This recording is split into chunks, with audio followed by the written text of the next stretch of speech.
Hello guys, welcome back to my YouTube channel. So andito tayo ngayon, mag-unboxing tayo ng DBX crossover. Bali order ko sa Shopee, tapos in-order ng customer ko sa aking account. So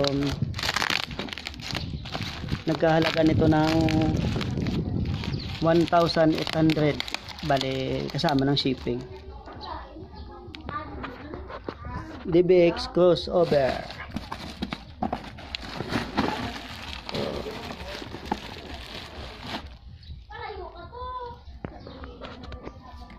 DBX crossover. Ito na yung laman niya guys, oh.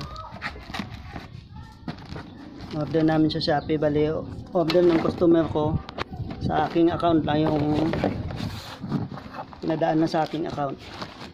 So nagkakahalaga lang nito ng 1,800, bali kasama ng shipping.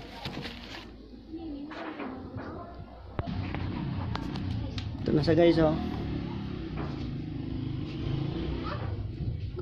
Crossover unboxing namin. So mura lang, mga halagang 1,800. Pero sa electronic center siguro mahal na to. So, nakikita nyo to, 1,800 lang po. Crossover nga DBX. So, ito yung, tingnan natin kung may power. Ito na guys yung likuran nya. Titesting natin kung may power.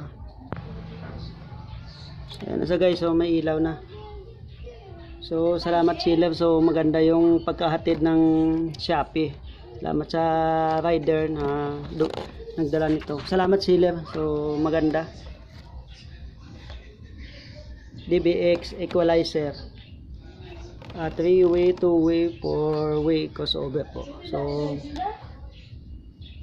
kita nyo na, so nagkahalaga lang ng 1,800 yung crossover. So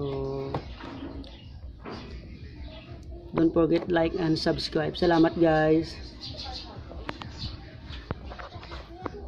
Maganda yung pagka-design